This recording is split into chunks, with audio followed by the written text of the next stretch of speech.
to order, and have a lot of interesting items on the agenda, waiting for a great presentation also later on in the agenda. So a lot of good things are happening. This, as they say, is Decision Day across America. I hope that you've all voted. I hope that everybody has gone out and voted for their candidate of their choice that will make America great again. Just vote. Very good. That being said, is there any other board members have any comments to make at this time? Any remarks from anybody? If not, then I'm going to call on Anita Cloud to come and pray for us this morning. Pray for our state and our nation as well, if you will. Good morning. I would like for us all to remember what is found in the book of Ecclesiastes.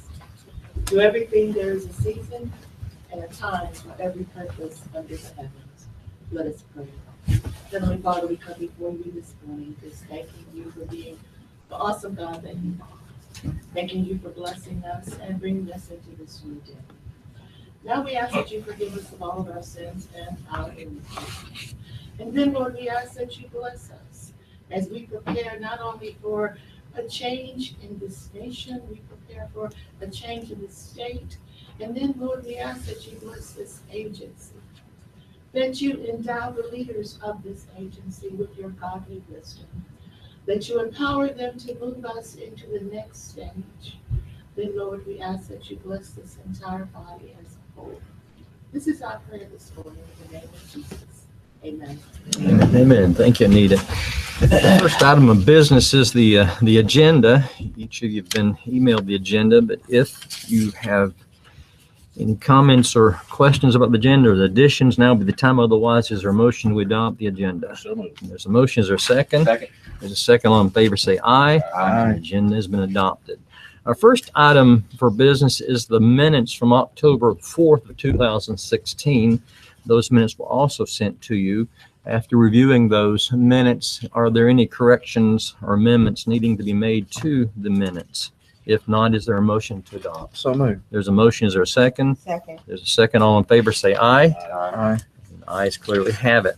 Second item on the agenda is the adoption of the minutes from our special call meeting, which was the clemency hearing for Gregory Paul Lawler. Those minutes were also emailed to each member. If there are no additions, is there a motion we adopt? So moved. There's a motion. Is there a second? Second. All in favor, say aye. Aye. Very good. We have some older business or unfinished business on the table at this time. If you remember last board meeting, a couple of provisional ballots were brought before the board on a couple of items.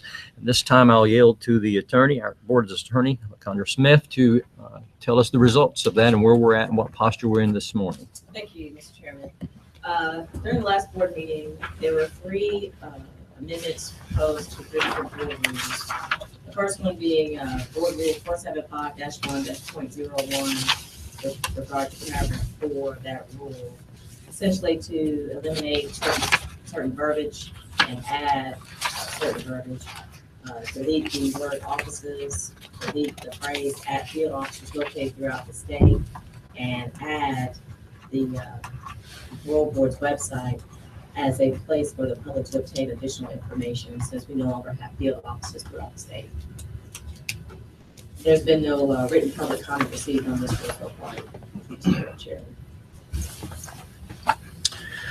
Okay, so we provisionally adopted it, set it out as according to the Administrative Procedures Act, 30 days to wait for public comments. And I understand that you said at this time we've had no public comments on the initiative. None are right. Is there any public comments wishing to be made on this initiative only at this time? Is there any public comments? Hearing no public comments on before the board is Board Rule 475-1-01. What's the pleasure of the board? Make a motion, Mr. Chairman. There's a motion. Second. And there's a second. I assume that is to adopt. To adopt. All in favor, say aye. Aye. Any opposed, like sign? Motion carries. Thank you. Ms. Smith.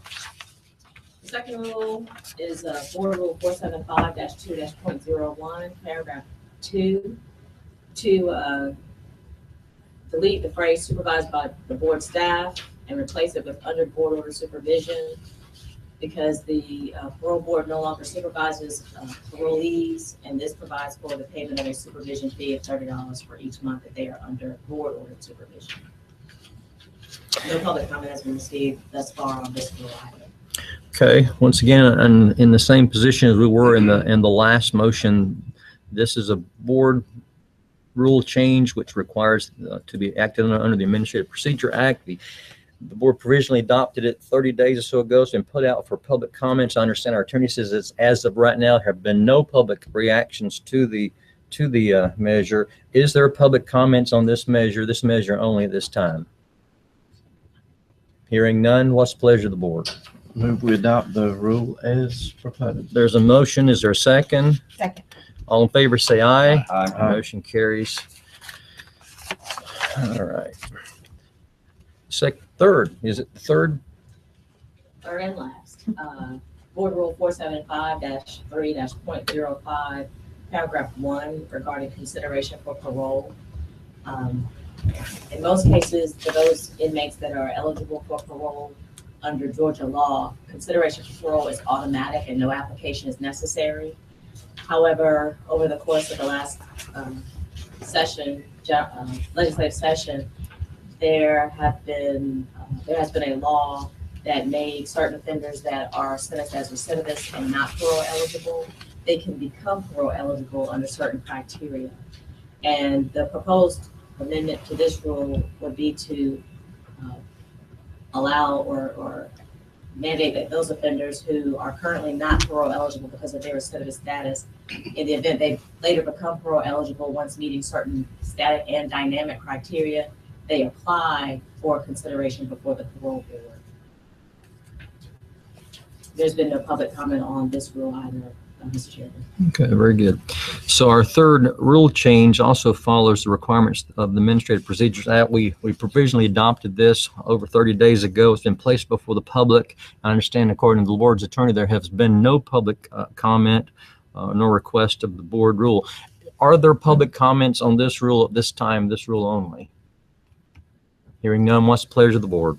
Move to adopt. We have a motion. Is there a second? Second. There's a second. All in favor, say aye. Aye. There are no nays. The motion carries. Thank you.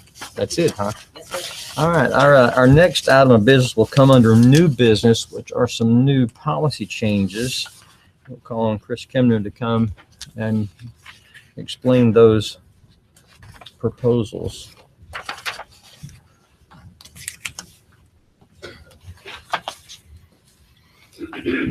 Okay, it looks like our first, if I have these in order, our first item is number 2.106. If you will explain. Department 106, case record management. Field operations is not a change to services to our policy.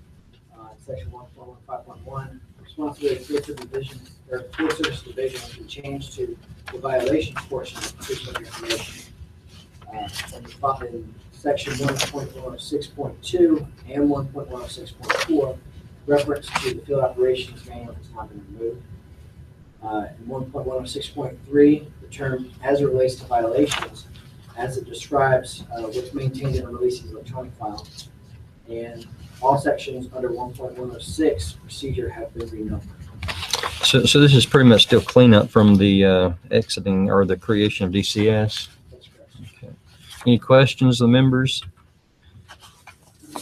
What's the pleasure of the board on the adoption or denial? Move we adopt. There's a motion. Is there a second? Second. There's a second. All in favor, say aye. Aye. Any nays? Hearing none, motion carries. Our second item is policy number 2.102, which deals with warrantless searches and the disposition of confiscated property. Yes, sir. Second and final board policy revision. Board policy 2.1201, searches, disposition, of confiscated property. In section 1.102, the term and procedures was removed, as we are also removing reference to the field operations manual within this policy. 1.105.3, terminology that states the property will be stored at a parole office has now been removed and replaced with Department of Community Supervision. Also, all sections under 1.105 have been renumbered And 1.106 has been removed since it refers to the workload operations. So once again, this is just cleaning up from the exodus or the creation of DCS. There's nothing new in the policy proposal. No, sir. Okay. Any questions from the members? What's the pleasure of the board? Move to adopt. There's a motion. Is there a second? Second. There's a second. All in favor, say aye. Aye. Motion carries. Is there any others? No, sir. Very good. Thank you. So we'll call on our director at this time, Christopher Barnett, to give the director's report. Good morning. Morning. I'd like to start off this morning by saying thank you for your leadership and support and guidance. It's been a great month for the parole board since we last met in October the 4th of this year. We continue to push our 4 operational priorities, and that is engaging our stakeholders, encouraging their active participation, educating where we can, and then enhancing the operations of parole here in Georgia. I would like to defer my time today to some of my divisional directors and a guest speaker that we have, if that is okay with the board. Sure. Okay, at this time, I'd like to call on Director of Clemency, Bubba Wood. Thank you, Chris. Good morning. Morning. Good morning, board. Members, I just want to take a couple of minutes to, y'all already aware of it, but we went to Alberta State Prison for a very memorable experience last week. And a lot of the clemency workers, they will go to these prisons, to the graduations, to the lifers group, present to them. And what we try to do is make the connection that what you're doing in prison really matters. It's not just filling time. It's not just making you go over here, go over there. And I think sometimes the people who are in prison, they don't make the connection. They have a hard time making it. So we try to give them a face and let them know we really are watching what you're doing, and what you do in prison does matter. We went to Alberta in Forsyth, and there was one of the first graduates of the charter school there in Forsyth was listening to the board members as they spoke and watching what we had to say. But one of them didn't know it, but his parole had been set. And we presented it to him there in front of his fellow inmates in the middle of the ceremony. And there's been a few times in my career that you see things that happen, and it's big things that happen. When you see somebody that is affected and has a real change for the better, it's something that you don't forget. And I won't ever forget last week. It was a very memorable, touching moment. And on the working side of things, it did impress the other inmates who were thinking, I'm sure, dang, I wish I had got my education before the board came. Good news. But this gentleman had outstanding records, letters of support from security, from counselors, from the warden. He'd done like he was supposed to do. He attended like he was supposed to. No disciplinary reports, and he had conducted himself well. And as the governor has said, and as Chris has brought up so many times, you know, people can earn their way into prison, and they can earn their way out of prison. And this gentleman earned his way out of prison. So the staff, I mean, I can't say it enough. Clemency staff, they do a good job. They work hard.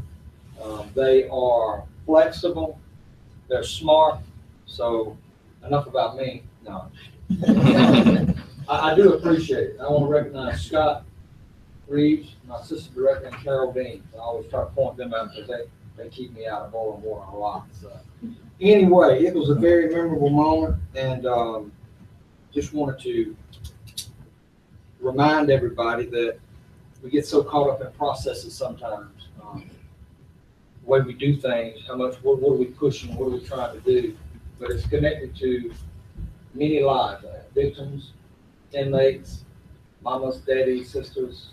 I mean, we're all connected with this, so we try to do a good job, and the other day was a very good job. I'll tell you, it was very impressive. So if you don't have any questions for me, I will Any questions or comments?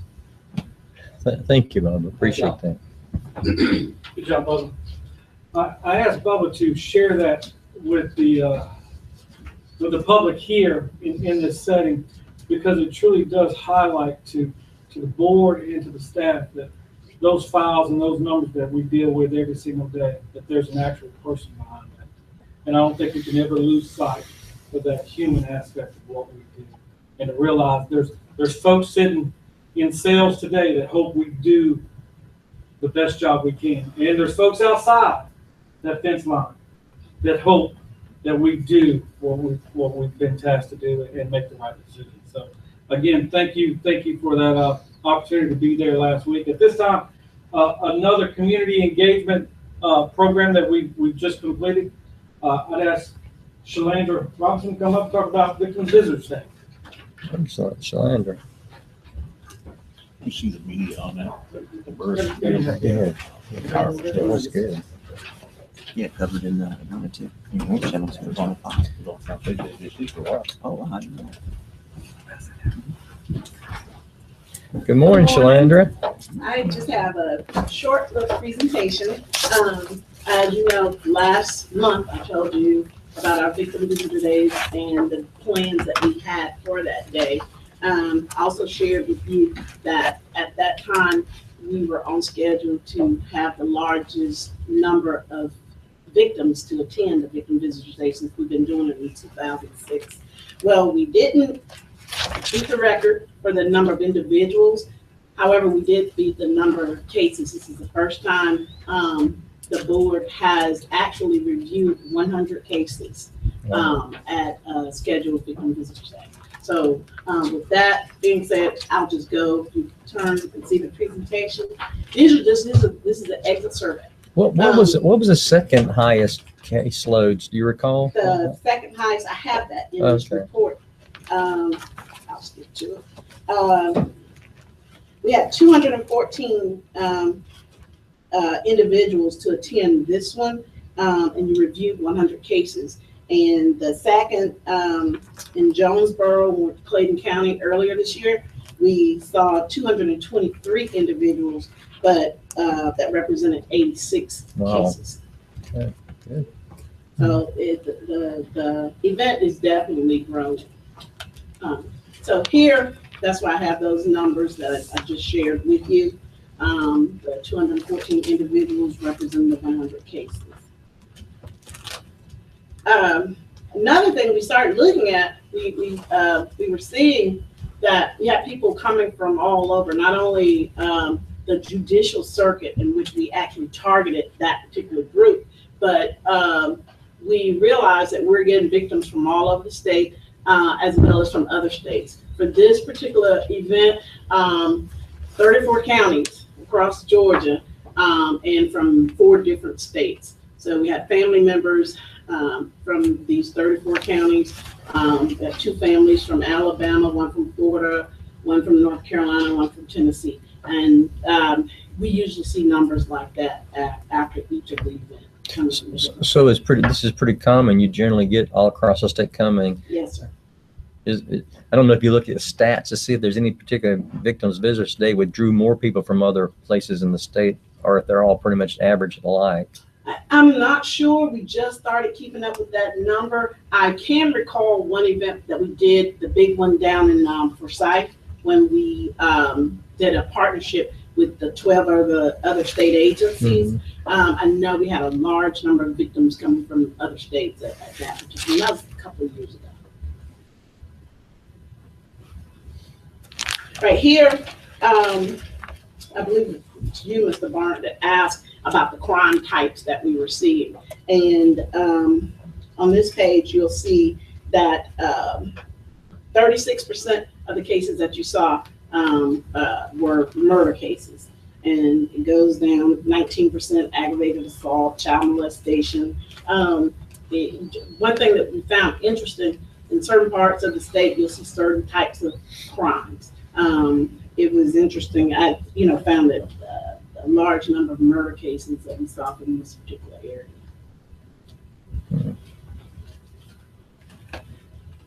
We asked the victims, how did you find out about this event? 50% told us that they found out through the Georgia Office of Victim Services, through our office, and 45% found out through the DA's office, through their advocates. Wow. We also asked if my time here was well spent. As you can see, 97% of the victims in attendance strongly agree that their time was well spent. How would you rate our level of customer service? 97% rated our level of customer service above average or excellent for this event. The Parole Board Corrections DCS employee I spoke with was courteous, 97% agreed. Another thing we try to look at is the how long the victims have to wait before they're seen. 55% 15 minutes or less, and 8% said they waited over 60 minutes. And I think that number comes from the fact that a large number of the victims actually attended the opening ceremony. We scheduled the appointments. We try to do at least 5 every 30 minutes. But for this particular event, and I think I can attribute that to the advocates, the local advocates, they encouraged the victims to come to the opening ceremony. Yeah, that was a bit unusual. Of all the many I've gone to, I don't think I've seen so many victims in an opening ceremony. I think that with the exception of the events that we were doing with the partnership in Forsyth, that is, I would say that is the largest number I've seen.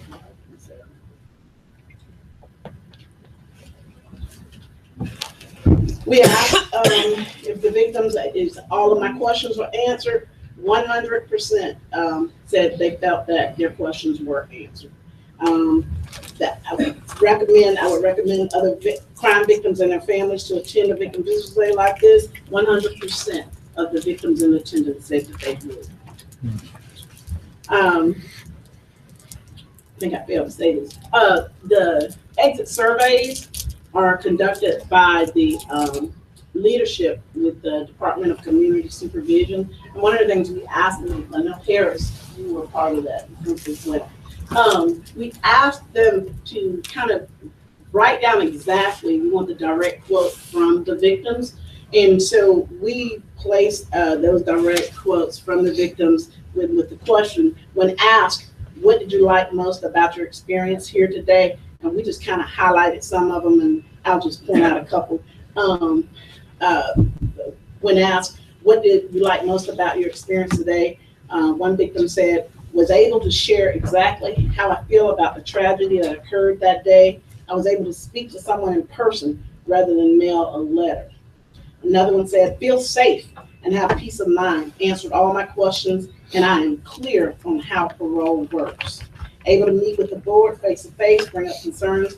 It was personal instead of generic, felt genuine concern rather than smoke and mirrors. And as you can see throughout this survey, those are the kind of comments that we got. All of my questions were answered today. It was very informative. The opportunity to speak to the people we need to, opportunity to express the after effect of the crime, very informative. You'll see comments like that throughout this report.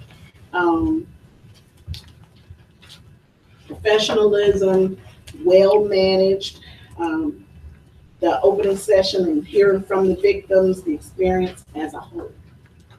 So you'll see, we put all of those comments in the survey. So at your leisure, you can kind of read those. Another question we asked, please tell us how we can improve. And you'll see from this report, the majority of them said no suggestions, that it was well organized, try to do it more often. Nothing is great, just keep me informed and I'll keep attending. Not one thing for me, a lot of time and work goes into this, I can tell. Nothing, it was very nice. So those are the comments that you'll see when we ask, how can we improve? One thing that the staff and I always laugh about, no matter what and where we are, there always somebody makes a comment about the lunch. You know, either, barbecue was dry or y'all should have more sandwiches. We always get a comment about lunch. I think in this particular, even though y'all know the food was outstanding. It was. The home cooked meal that they provided for the staff. But it never fails. We always get a comment from the victims about how we can improve with the lunch. The next one, you'll see, we started Victim Visitors Day in 2006. Since that time, we've seen 3,218 victims and or their families. They've attended these events. And that's just a list of the places that we've been when we attended, and the total in attendance. And you can see, Mr. Barnett, we just started counting the number of cases back in Columbus, and I think you made that recommendation for us to start doing that. Upcoming events, we're hoping to go to Atlanta. At the last clemency hearing, I spoke with DA Paul Howard and shared with him our interest in coming to the metro area, and he seemed to be excited and he wants us there. And we're also going to look, we've been trying to get to Augusta now for the past couple of years, so hopefully next year we'll be able to go to Augusta as well. Oh, Any questions about this survey? Shalana, this is an amazing report. I really appreciate you taking the time to put it together. It really sort of tells the story. You often wonder, are you making a difference from time to time? And I think that you case profiled that here today.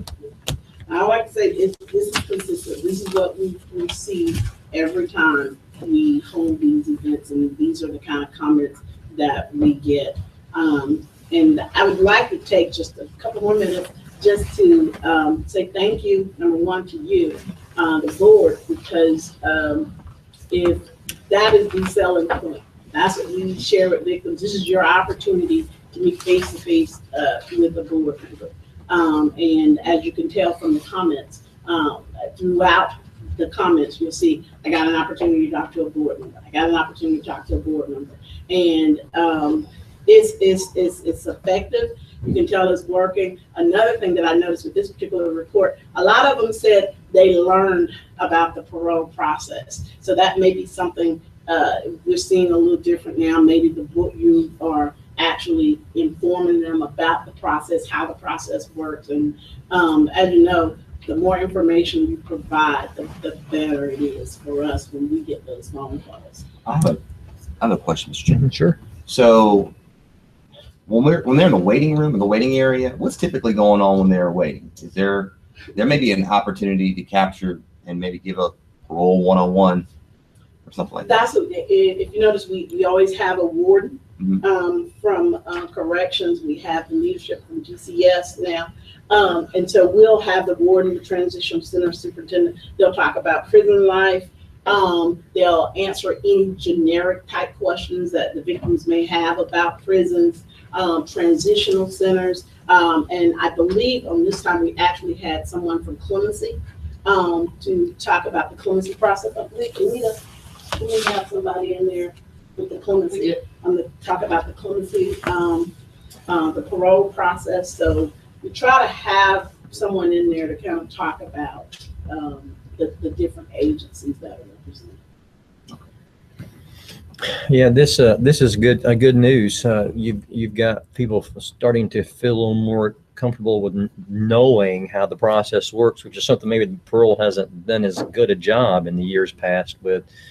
We've been making a concerted effort to make sure that people understand the process a little clearer, so that, as they say, the boogeyman disappear by doing that, helping out. And that's one of the things that we're trying to do with our victim support partners. Unfortunately, we didn't have any that were able to attend in Milledgeville, but we've had trainings with them and explain the parole process to them. So now we have victims who are actually able to talk to other victims, not only about their experience in dealing with the parole board, or the Office of Victim Services, but also about the process and how parole works. When you get this letter, this is what that means. So we're educating victims to educate others. It seemed like we had a lot more new faces at this particular event than some of the events in the past. We did. And I attribute that to the local advocates. I can honestly say this is the first time that we've had advocates that just really, you can see 49% of the victims that they found out through the local advocate. And I think this is probably the first time we've had that many. Well, I know many of the members had their own experiences, and I saw a lot of folks myself that day. But not only were they needing to talk to me, I found that they had needed to talk to corrections that day as well. And so we brought in this corrections, and DCS was also required. There were some questions about, well, if this person's paroled, how will he be supervised? We brought DCS involved in that. There were even legal questions that came up, which I had to bring our own attorney in to help solve some of those, at least point them for different directions. So it was a very successful event as far as I could tell for getting information. Agree. And I don't know, hopefully it means it's getting better and better. You know, we're learning from each event. And, but along with that, I think having the full support from DA Bradley. You know, from day one, as I stated back in October, he was there. And he brought in his staff and he said, whatever the needs are, you know, we're in. Yeah, I think this was the model. I think that if you can build on this model and other DAs can understand how successful this meeting was in Milledgeville, this will just get better as we go along. Good job. Thank you. Also want to say thank you to Bubba and the Clemency staff. We definitely couldn't do it without you. But I also want to take the opportunity to recognize the Office of Victim Services staff. This is Daryl Reed. Some of you may have seen him around. Daryl is on loan to our office from Department of Corrections. Came to us in June of this year. And kind of just threw everything on him. I told him he was going to take the lead for this particular program because he's from Milledgeville. And I just want to recognize Daryl. He did an excellent job, as you just see what Yes, you can get it in. Next is Cassandra Abdullah. Actually, this is Cassandra's, tomorrow will be Cassandra's last day. She just accepted a position with the federal government, with VA. She's going to be a behavior health scientist with the Veterans Administration. So I want to take the opportunity just to let her know we do appreciate all the hard work that she gave to the Office of Victim Services. And Janelle Edwards. We couldn't do anything without Janelle. I think DA Bradley started thinking Janelle was the director of Victim Services. Well.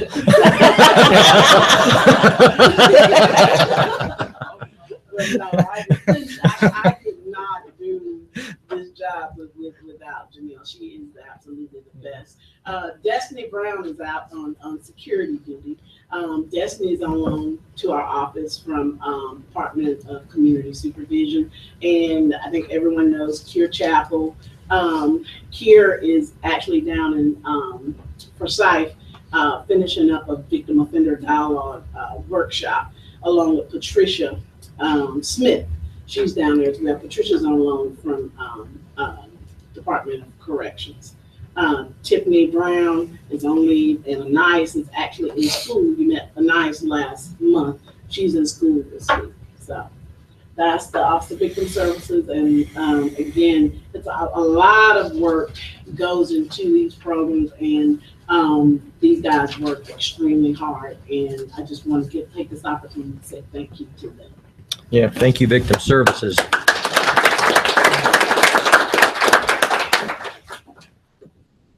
Well, now, Shalandra left off one person, and that's herself. Well, we should probably give her a big hand too. It takes a tremendous amount of coordination, hours of phone calls and talking to victims and coordinating with our stakeholders to pull off this event. And I'm impressed every time we go. It just seems like it gets better and better and better each time. So thank you. Thank you for your leadership. Fantastic. And at this time, I'm going to call on Field Services Director Rick Jacobs for him to come up and introduce our special guest today. Thanks, sir. Mr. Chairman, Board, good morning. Before I bring up Ms. Lindsay, I want to just thank you on behalf of Field Services Division staff and our leadership, Ms. Jenna James, Admin Operations Coordinator, and Ms. Felicia Holloway back here, our Deputy Director. Great crew right there. They are absolutely outstanding. But we want to just, as a whole, want to thank you, each one of you individually, and as a whole, for your great support and encouragement as we continue to move forward in field services, kind of re-engineering what field services look like and what we aim to accomplish each and every day when it comes to public safety, and not only that, protecting this board. And I personally want to say thank you for that. Secondly, I want to thank you again for covering additional hearings in the month of November and December. I know we poured a lot on you, but as we go into these 2 holiday months back to back, we lost a couple of Wednesdays of hearings. And so I appreciate your support and helping us provide that coverage there. At this time, I want to introduce Miss Lindsay Eschenbach. Everybody got that in case you call out her name? You should have heard Miss Strickland downstairs trying to figure it out. Miss Lindsay. Miss Lindsay.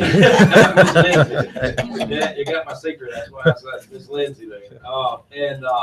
Just say a few words about her. I met her first in 2011.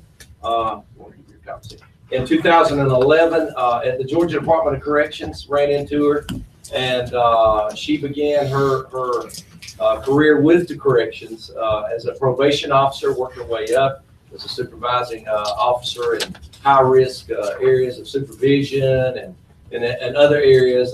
They quickly learned that she excelled in a lot of the things that they were asking her to do. She then began seeking further jobs in the Department of Corrections. She is currently assigned as a Criminal Intelligence Analyst 3, the supervising agent for the Office of Professional Standards with the Georgia Department of Corrections. And what she's going to do today is provide you a general presentation regarding not only the use of cell phones in drug transactions within the prison system, but also give you a general overview of the trends and the drugs that not only face parolees as they are in the communities, but also inmates within the Georgia prison system. And also she'll kind of close out with how the drug transactions are made through green dot cards and those types of things in managing drug trade within the walls of the prison system. Ms. Lindsay, the floor is yours. Good morning. Good morning. Good morning.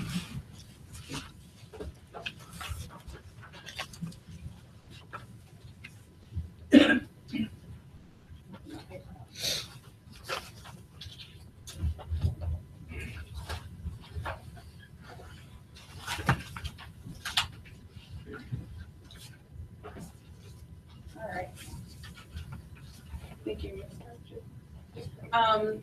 I'm so happy to be here. Thank you all for having me. With the Georgia Department of Corrections, people say criminal intelligence analyst, and everyone's like, what is that? What do y'all do? So pretty much our day-to-day job, we work in the Office of Professional Standards. We work directly with our special agents and investigators.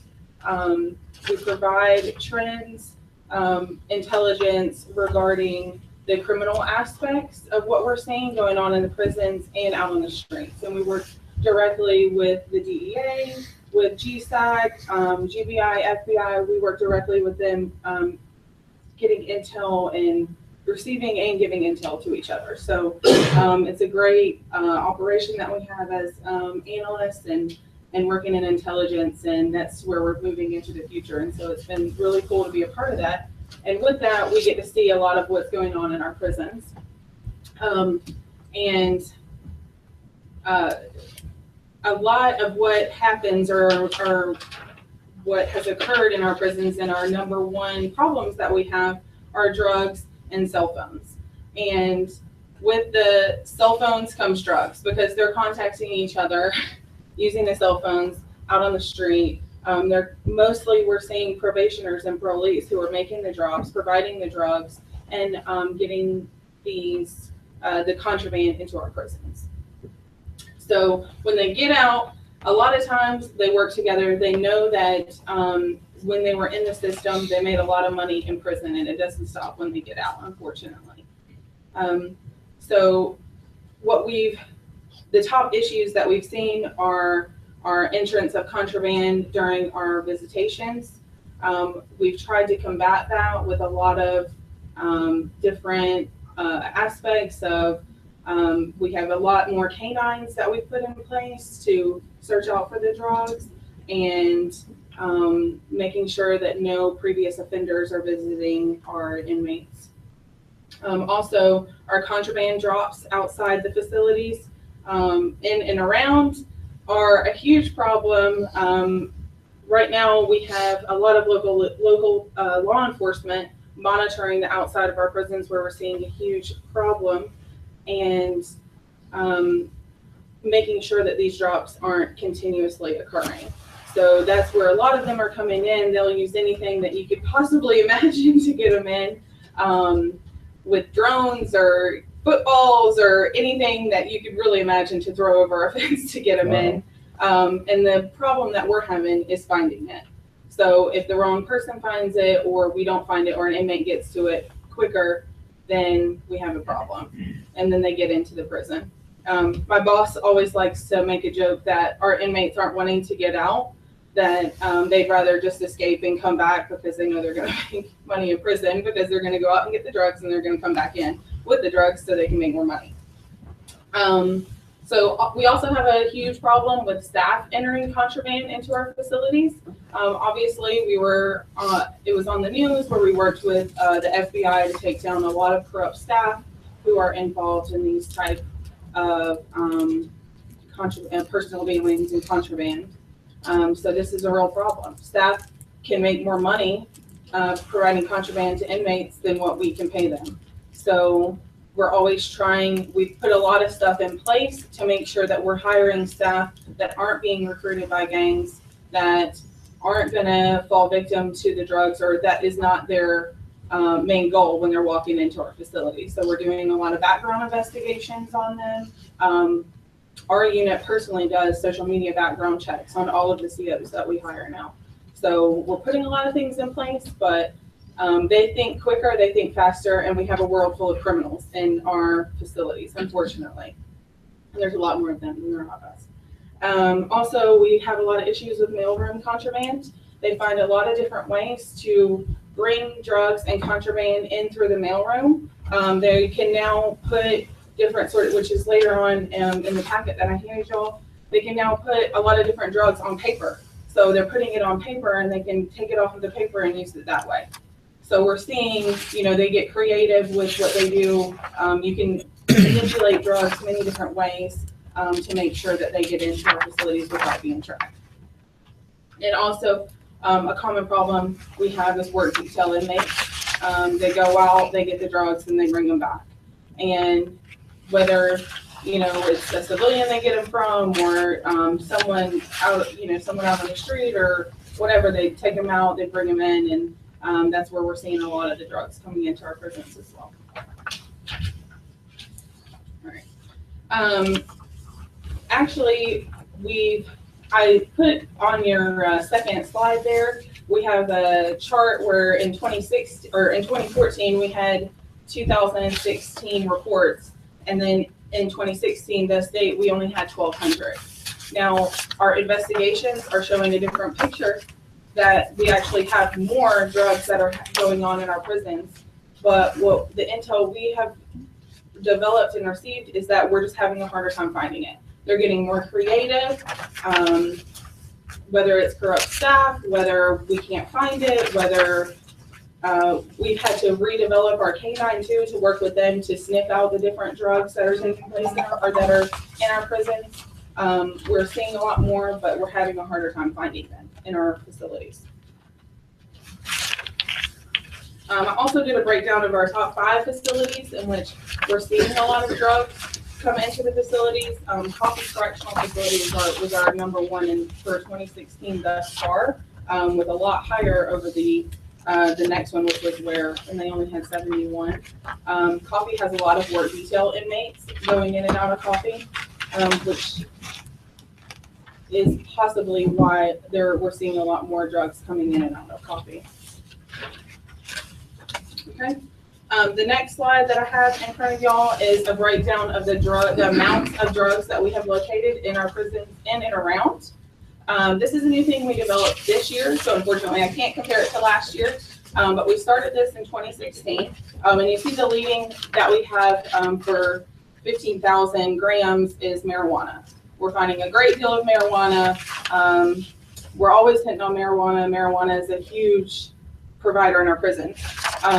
The second one is pills, finding random pills. The inmates, get during pill count, they get a lot of pills. They like to sell their pills. I have alcohol in there, but the third one is meth, of the drugs and we're seeing a huge surge of meth going on in the prisons.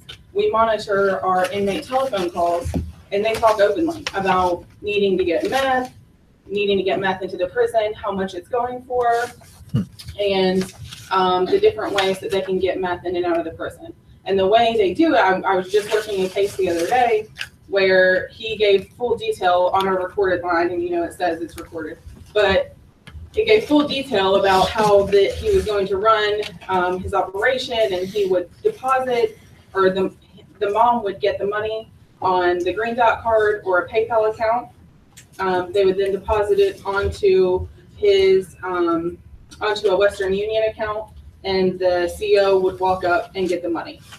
Now, PayPal and Green Dot do not work well with law enforcement, so trying to subpoena their records and get a search warrant, they say they don't have the information.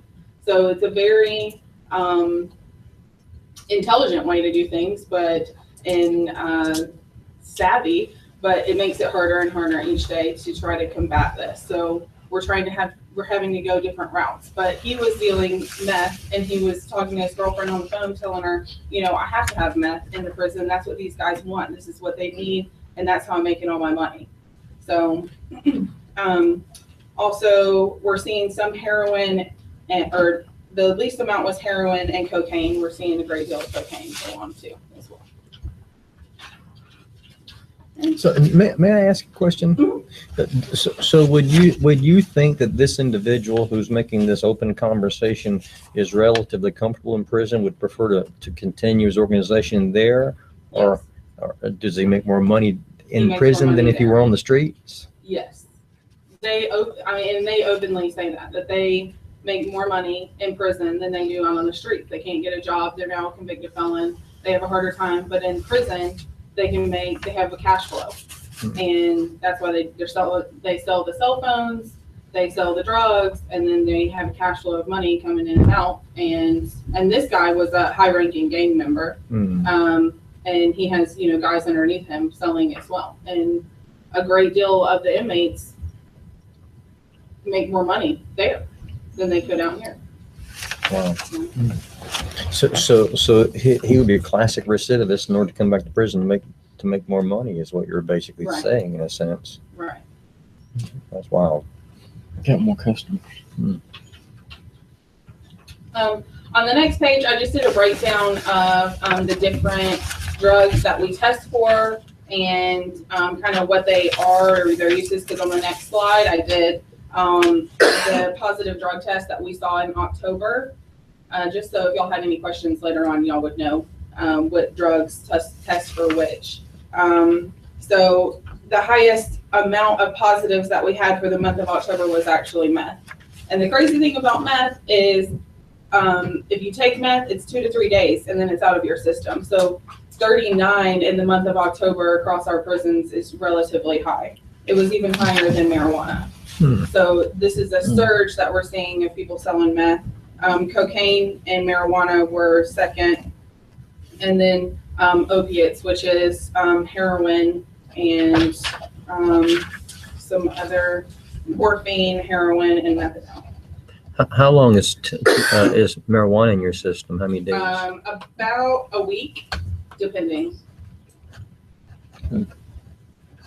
Does corrections follow the flow of money on inmates to predict as to who's selling and who's not selling? Yes, and we watch our top financials and where the money's coming and going from. We also have a unit within OPS that is dedicated to financial crimes within our facilities. And they deal more so with that, but we keep an eye on the fluctuation and where the money is coming from as well. So if they got a life insurance claim or, in their account, that's not illegal. But if they got 15 different transactions coming from multiple different individuals in a matter of 2 months of thousands of dollars, then that raises a red flag. So we watch those and then we would freeze their accounts. But if they're doing it illegally and we find their green dot cards in their cells, which is typical, and we find the numbers, then we try to trace the money from there. But like I said, green dot doesn't work well with us, PayPal either, which they're doing it for. Wow. Is there a maximum that they can have in their inmate spending account? No, there's not. So it's just unlimited? Mm-hmm. On the next one, we have our investigations compared from 2015. I have another question to follow up with that. Yeah. So someone that would appear they have an excessive amount. What's the average inmate have on their books compared to someone that you would say is excessive? One, and two, are those individuals that have an excessive amount, you kind of start looking at them towards your investigation or maybe try to figure out where some of this money and such is coming from? So we check it monthly, and anything above $3,000 is what we check, because you would be surprised the amount of money that some people have in their inmate accounts. I'm talking like hundreds of thousands of dollars, and a lot of those are settlements. And then there are some that, have 10,000, and those are more the individuals that are running scams, running those type of things. What's the average inmate have on their book? I'd say about 1,000. When you mention hundreds of thousands in their account, is that their inmate account or is that a personal account in the bank down the street? That's their inmate account. But Really? they treat it like a Checking account? checking account. Sure. So when they're released, then we just have to write them a check for $100. Yeah, that's their money. Yeah. But now your average $1,000 does not include any of the green dot No. or PayPal, because there's no way. No. And we put a lot of things in place to combat, because before there was nothing written down that if the money was deposited, we had to know who it came from. So last year we were in a huge bid with JPay to make sure that if money was getting put on inmates' books, that it was from someone who was on their visitation list and was approved. But unfortunately, Western Union and Bank of America allow that to happen, to where anyone can walk up and put it on their book. I see Rick is standing up. Are we complicating things, Rick? Yeah, just a little, just for I'm clarity. No, we're good, we're good. Just for clarity, there are a lot of inmate accounts that are for valid reasons where they would have high amounts. She mentioned one, which is settlements.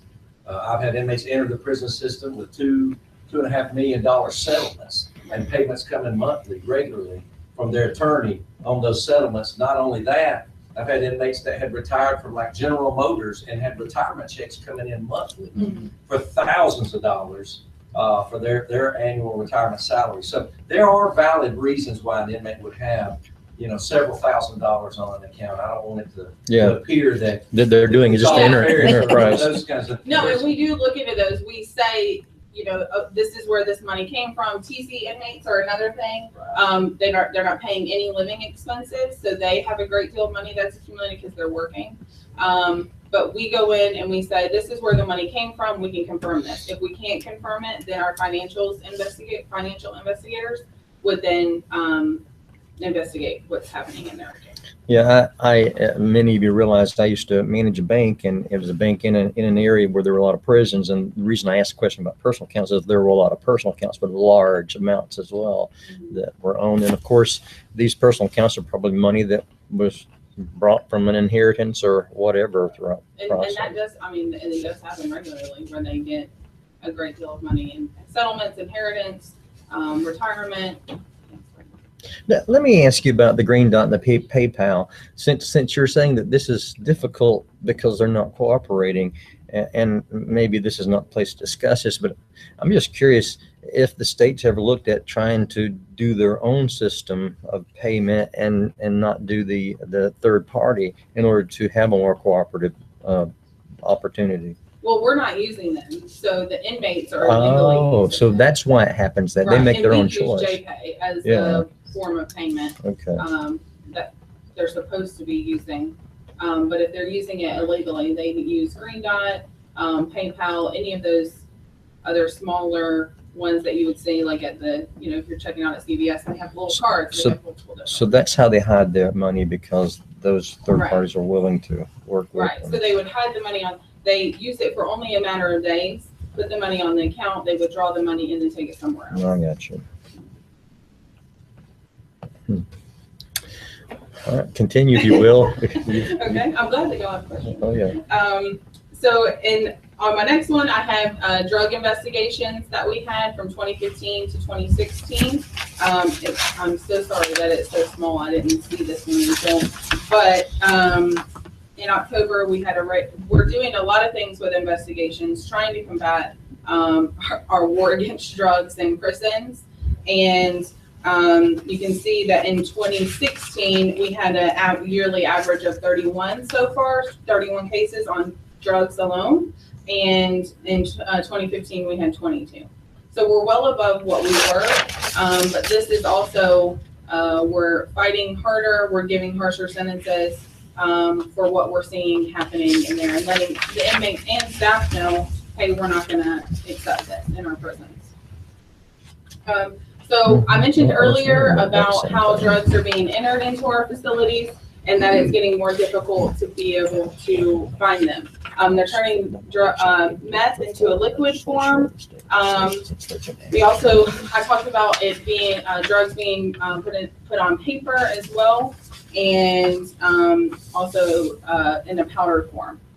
And so, just a couple of ones that we're seeing. Liquid meth is one that we're seeing coming in.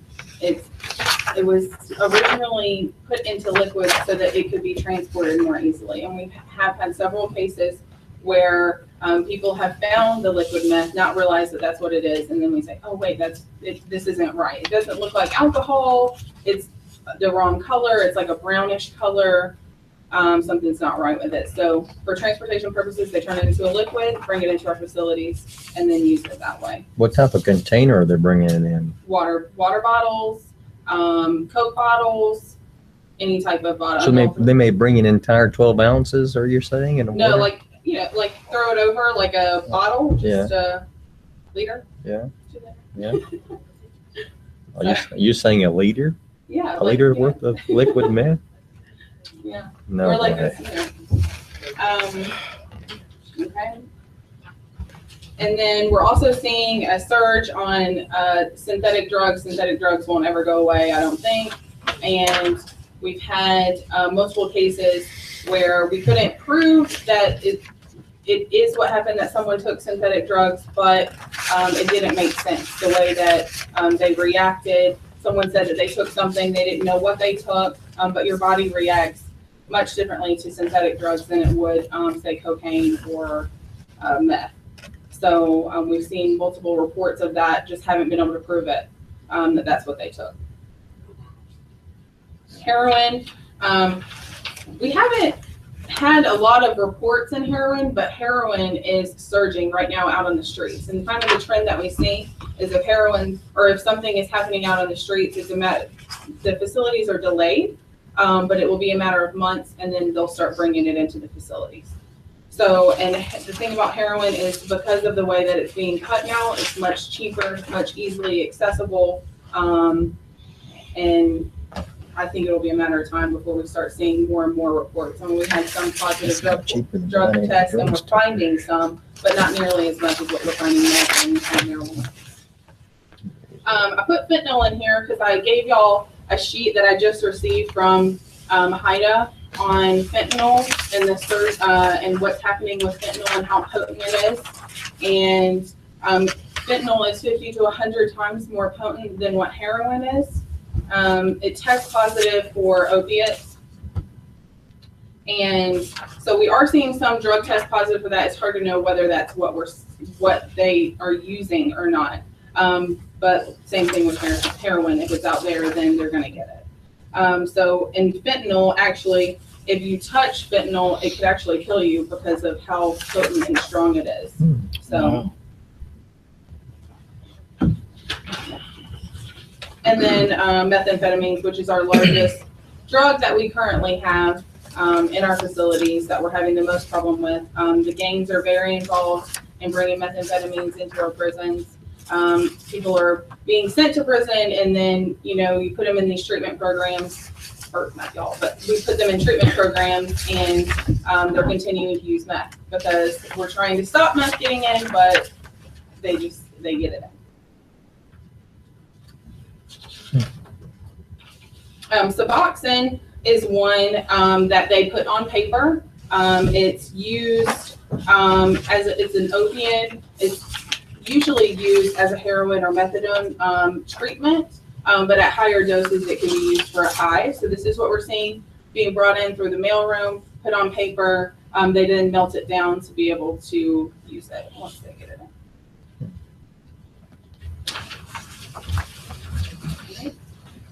Some ways that we're currently trying to combat the drugs coming in. We work really closely with local PDs and sheriffs. As I told y'all that we are attempting to stop throwovers from happening. We also put out a bulletin recently to work with our local sheriff's departments and police departments. Hey, if y'all are stopping someone and you see them rolled in duct tape, if you see cell phones, multiple cell phones, they're trying to bring them into the prison. It doesn't matter if you're in one of our areas or not. That's what's happening. And the amount of reports that we've received from local police departments has been huge, with us being able to assist them on these cases and stop all of this contraband from coming in. Can the drug dogs not detect in the mailroom? They can. Drug, I mean, that seems like if that's a major source place, then that would seem pretty easy. Yeah. I know everything's not easy. I'm just saying it would seem. Yeah, a lot of times, sometimes they can. I mean, it just depends on how it's being entered and whether the dog can detect it or not. We also have been charging our officers and inmates more harshly when they're trying to introduct contraband into our facilities. We have really been moving forward on making sure that if they are introducing any type of contraband, that we're going to charge them criminally. We've worked a lot really closely with the DAs in the different counties, and making sure that they're working with us to charge them, to make sure they are aware, hey, if you do this, you're going to be, if you are on a sentence, it's going to be extended. And if you are out, you're going to get charged again criminally. And we proactively, in our intelligence unit, we proactively monitor offenders. We listen into their GTL calls. We also have the JPay system, which I kind of touched on a little bit. I don't know how much of y'all are aware of it, but we have the inmate tablets, which our offenders have, and they communicate on that. And that's kind of, I think the hope is that it would help with the cell phones, and it somewhat has, because we can monitor them 24/7 on what they're saying on these. So they are communicating on the tablets just like they would on a cell phone, and they email their family and friends out on the outside about what's happening in prison. So we have, in the Intel unit, we have analysts dedicated to monitor our JPay system as well. And that has helped us to pick up on what's going to happen. I get daily reports from them, and daily they receive about 15 to 20 emails where they were discussing Green Dot cards, JPay, discussing money, and that's just from what they were reading. So I think it's helped somewhat, but we're fighting crime here. So, but that's all I have. If y'all have any more questions. Well, it's a haunting review that you actually gave to us. First was so positive and like positivity. Trick or treat. We our hats are off to you. You have a tremendously difficult job, and you're right. I was just thinking about how dangerous prisons, how many dangerous people are in prison. But the fact of the matter is, you guys have done a pretty good job limiting the rest for it not to really be a danger in prison. But it's always lurking. Always. Yeah. Thank you for coming and sharing that with us. Thank you. You're welcome. Good job. Thank you.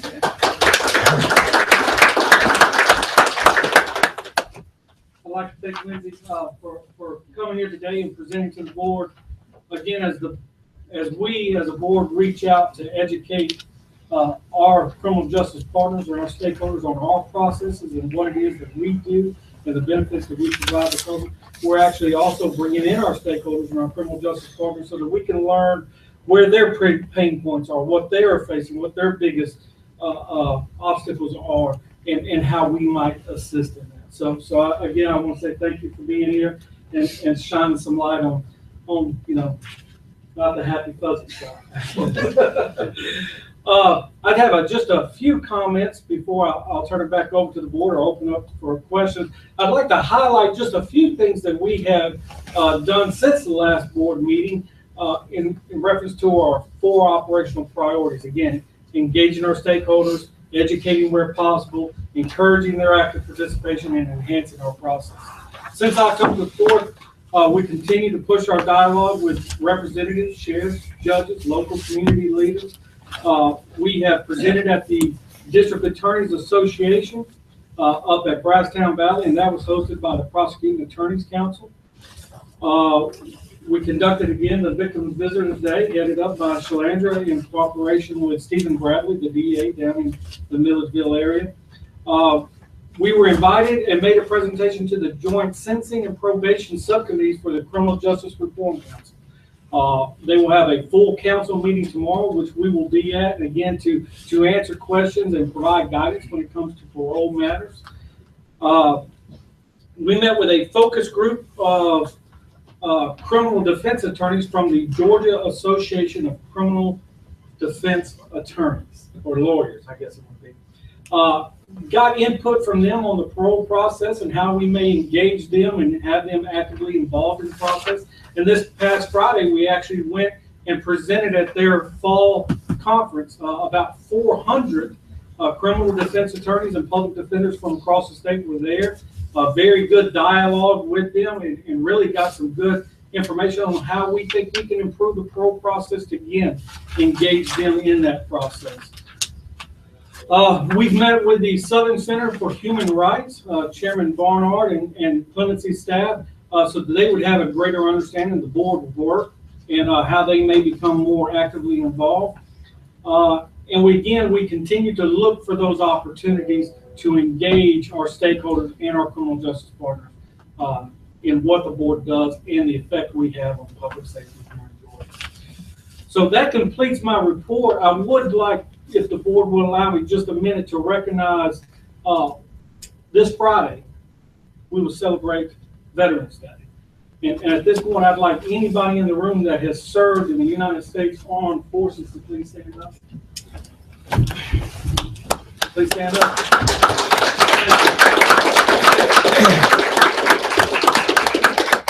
Thank you for your service to our country and the freedoms that we so enjoy, and it's based on your dedication and service. So thank you. And with that, I'll conclude my comments. Yes, Okay, sir. any questions from the members? Thank you, Chris. Excellent report. I see also from the Department of Community Supervision, Harris Childers is back there. Any report from DCS, Harris? Nothing major. We did lose our Deputy Director of Field Services, Jay Sanders, to the Department of Corrections. He's been named Assistant Commissioner of Human Services. And Mark Moore is the Department of Corrections. Excellent. Let us know how we can assist you if you see any areas that the board might be able to help you as you guys continue your service to us. Thank you. Same here. Thank you. Okay, our next item on the agenda is public comments. I would remind you that the board is not in a position to hear about individual offenders, but if you have questions or need answers to questions for individual offenders, we have a call line, which is 404-656-4661. But if there are any public comments to be made about any of the subject matters that we've discussed, and it was a large variety of subject matters today, now will be the time for those public comments, or those who wish to make public comments. Yes, ma'am. Would you introduce yourself? Yes, I'm Marlene Allen. I have two comments. One, it concerns me the young inmates that are coming in that may not already be involved in gangs, and how they are apparently intimidated into being in a gang. And when she was speaking of knowing that this one person was a known head of the gang person, I'm saying I hope that there are some things that are being done. I know this is a very big deal, but I think that some people get in there and they have to choose between, am I going to be killed by this gang or killed by that gang? And I don't know, of course I don't know what can be done, but I just want to bring it to the attention that I think that if I had a son that was going in, or a daughter, that would be a real, for maybe something that didn't have anything to do with gangs before. But that would be a real concern for me. And the other thing is that I just have a comment about cell phones. I'm wondering if they've ever thought about removing the method of recharging their phones. I mean, these guys have to recharge them to be able to use them. If there was no way to recharge them, wouldn't that take, and that's kind of like the law of supply and demand. I mean, it was just, so I just offer that as a thought. Sure. That you might want to think about, that if they can't charge them, they're not useful to them. Understood. And I don't know how many people get killed over not doing that, but don't tell them that I said that. Yes. Okay? It's too late. Take my name back. Yes, ma'am. The board very much appreciates those comments, and many people in this area share those same thoughts and concerns. And there may be those which actually have some insight to those. And if you want to speak to the witness afterwards, you can talk with her and help her understand what's being done, if anything, to help with those comments. Any other comments on any of the matters discussed today? Hearing none, then this time the chair will accept the motion to adjourn. So moved. There's a motion. Is there a second? Second. There's a second. I thought for a moment we're going to stay here all day. All in favor say aye. Aye. We're officially adjourned. Thank you much.